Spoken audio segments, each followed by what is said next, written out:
Your Excellency, President Dr. Salih Zoda, President of Federal Democratic Republic of Ethiopia.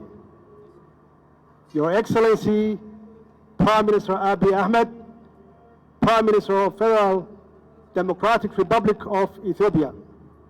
Your Excellencies, Honorable Head of States and Governments, representatives of government, distinguished guests, ladies and gentlemen. It's an honor to participate in this inauguration ceremony of the new government of Ethiopia, led by His Excellency Prime Minister Abiy Ahmed. I would like to thank His Excellency Prime Minister Abiy Ahmed and the people of Ethiopia for the customary warm welcome and hospitality accorded to my delegation and I congratulate madaxweynaha Jamhuuriyadda Dimuqraadiga Federaalka Itoobiya Marwe Sahle-Work Sewde, Ra'iisul Wasaaraha Jamhuuriyadda Dimuqraadiga Federaalka Itoobiya Mudane Abiy Ahmed, hogaamiyaasha dalalka kale, wakiilada hogaamiyaasha iyo dalalka, marti sharafta kala duwan mudanayaal iyo marwooyin.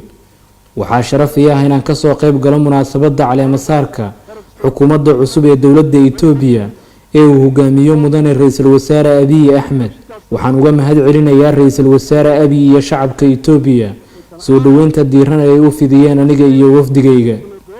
waxaan shacabka Itoobiya ugu hambalyeeynaa sida ay u xoojiyeen dimuqraadiyadda ugana qayb galeen doorashadii lixaad oo heer qaran ah iyaga oo doortay xukuumad ay ku kalsoon yihiin inay si dhab ah u matali doonto masaalixdooda qaranna u ilaalin doonto xilligan adag ee adduunyadu wajahayso caqabadaha waaweyn ee ugu horeeya cudurka COVID-19. In this regard, the government and people of Somalia congratulate His Excellency Prime Minister Abiy Ahmed on his landslide electoral victory, and we wish his government great success in achieving their empowering policy and political agenda for the Ethiopian people.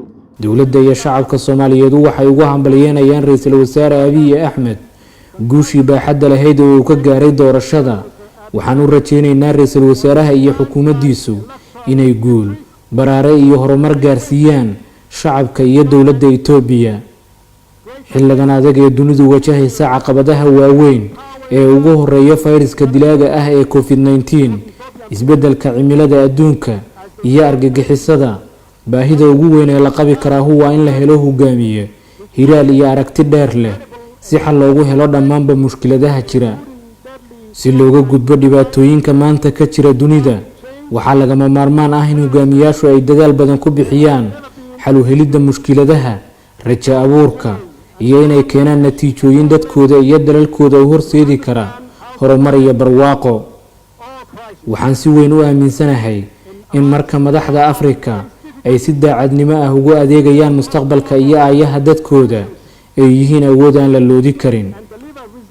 natiijooyinkii ka dhashay doorashooyinkan ka dhacay dalka Itoobiya waxa ay si cad u muujinayaan in shacabka Itoobiya ay mustaqbalkooda ku maalgashadeen Ra'iisul Wasaare Abiy Ahmed oo u cadeeyay in shakhsi ahaan ay ka go'an tahay horumarinta iyo kamira dhalinta himilooyinkooda.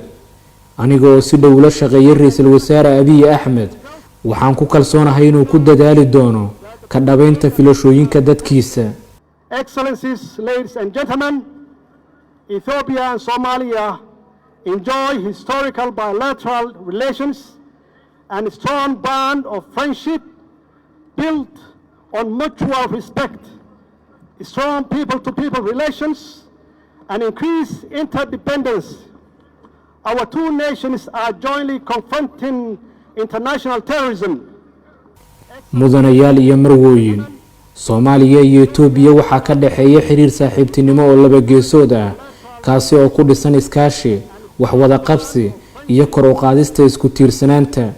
waxaanu si wada jir isaga kaashanaynaa ka hortagga argagixisada caalamiga ah, xoojinta ganacsiga iyo ka wada shaqaynta isku xirka saaxiibadeena gobolka iyo qaaradda si aanu u hirgelinno gobolka Geeska Afrika oo ammaan ah, midaysan, dadkiisu ay nabadgelyo iyo baraaro ku wada nool yihiin. tani waa hadaf iyo yool cad oo ay dowladda iyo shacabka Soomaaliyeed hirgelintiisa u taagan yihiin innaga oo kaashanayna dowladda Itoobiya dhammaanba dowladaha kale ee dariska ah iyo saaxiibadeena beesha caalamka. ugu dambeyn waxaan mar labaad ugu hambalyeeynaa dowladda iyo shacabka Itoobiya doorashada guuleysatay ee ka dhacday dalkooda. waxaa kale oo aan guul u rajaynayaa xukuumadan cusub ee uu majaraha u qabtay ra'iisul wasaare Abiy Ahmed. mahadsanidin.